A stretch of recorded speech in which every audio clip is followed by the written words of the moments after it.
بسم اللہ الرحمن الرحیم۔ السلام علیکم ورحمۃ اللہ وبرکاتہ۔ محترم ناظرین، شاکر بیسٹ نالج میں خوش آمدید۔ دوستو، جیسا کہ آپ جانتے ہیں کہ میرا یہ کوشش ہوتا ہے کہ اسلامی ضروری سے ضروری معلومات اور معلوماتی واقعات میں آپ ناظرین کو پیش کروں، جس سے ہمیں ثواب بھی حاصل ہوتا ہے اور علم میں اضافہ بھی ہوتا ہے، اور انتہائی محنت کے بعد یہ معلومات آپ دوستوں تک پہنچاتا ہوں۔ اسی سلسلے میں آج بھی میں ایک انتہائی مفید معلومات آپ دوستوں کے لیے لایا ہوں، جو کہ قرآن کے متعلق ہے۔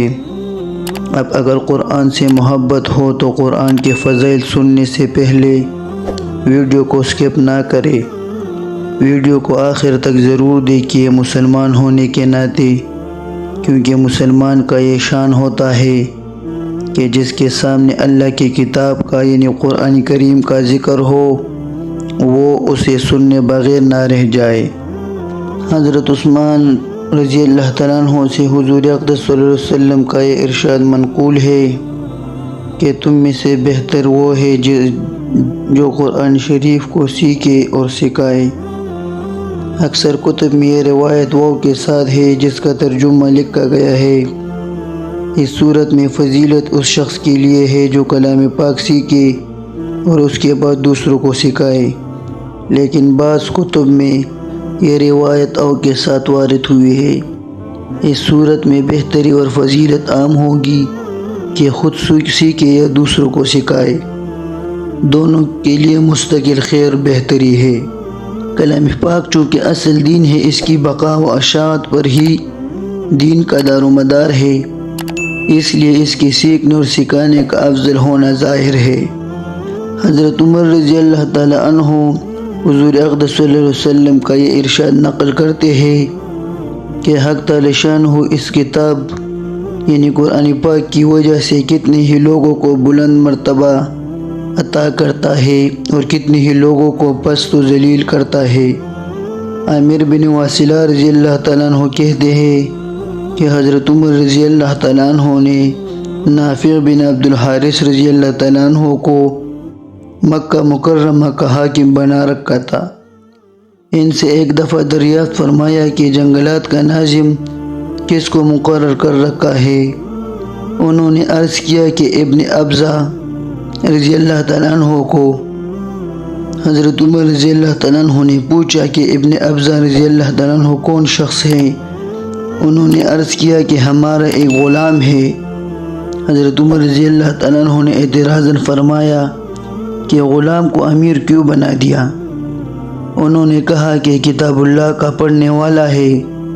حضرت عمر رضی اللہ تعالیٰ عنہ نے اس حدیث کو نقل کیا ہے کہ نبی کریم صلی اللہ علیہ وآلہ وسلم کا ارشاد ہے کہ حق تعالی شانہ اس کلام کی بدولت بہت سے لوگوں کو رفع درجات فرماتے ہیں اور بہت سو کو پست کرتے ہیں۔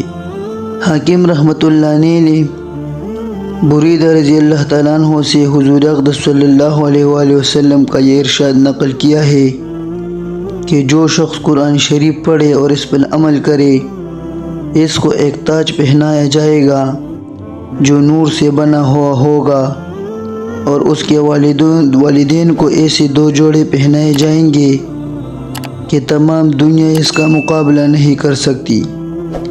وہ عرض کریں گے کہ یا اللہ، یہ جوڑے کس صلہ میں ہیں؟ تو ارشاد ہوگا کہ تمہارے بچے کے قرآن شریف پڑھنے کے عوض میں۔ جمع فوائد میں طبرانی سے نقل کیا ہے کہ حضرت انس رضی اللہ تعالیٰ عنہ نے حضور اقدس صلی اللہ علیہ وآلہ وسلم کا یہ ارشاد نقل کیا ہے کہ جو شخص اپنے بیٹے کو ناظرہ قرآن شریف سکھلاوے، اس کے سب اگلے اور پچھلے گناہ معاف ہو جاتے ہیں، اور جو شخص حفظ کرائے، اس کو قیامت میں 14ویں رات کے چاند کے مشابہ اٹھایا جائے گا، اور اس کے بیٹے سے کہا جائے گا کہ پڑھنا شروع کر۔ جب بیٹا ایک آیت پڑھے گا، باپ کا ایک درجہ بلند کیا جائے گا، حتیٰ کہ اسی طرح تمام قرآن شریف پورا ہو۔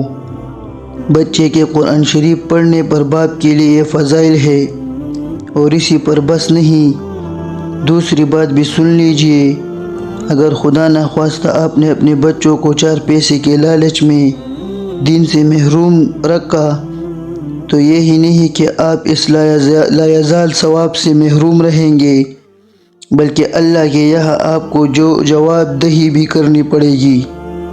آپ اس ڈر سے کہ یہ مولوی و حافظ پڑھنے کے بعد صرف مسجد کے ملا نے اور ٹکڑے کے محتاج بن جاتے ہیں، اس وجہ سے آپ اپنے لاڈلے بچے کو اس سے بچاتے ہیں۔ یاد رکھیں کہ اس سے آپ کو تو دائمی مصیبت میں گرفتار کر ہی رہے ہیں، مگر ساتھ ہی اپنے اوپر بھی بڑی سخت جواب دہی کر رہے ہیں۔ حدیث کا ارشاد ہے، ہر شخص سے اس کے ماتحتوں اور دست نگروں کا بھی سوال ہوگا کہ ان کو کس قدر دین سکھلایا ہے۔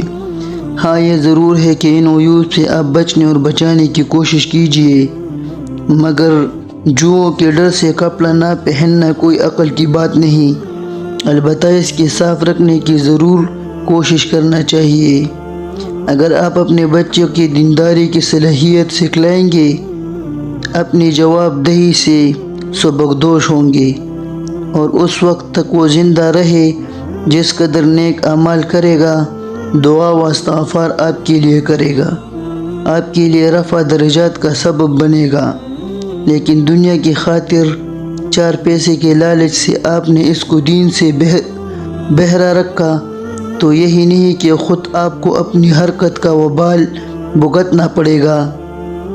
جس قدر بدعتواریاں فسق و فجور اس سے سرزد ہوں گے، آپ کے نام اعمال بھی اس ذخیرہ سے خالی نہ رہے گی۔ خدا را اپنے حال پر رحم کائے۔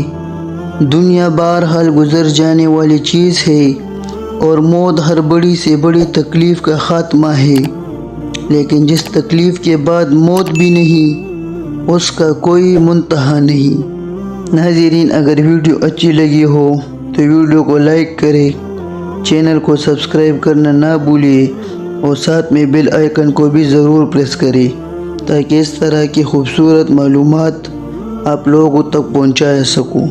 ملتے ہیں اگلے ویڈیو میں، تب تک کے لیے اپنا خیال رکھیے۔ السلام علیکم ورحمۃ اللہ وبرکاتہ۔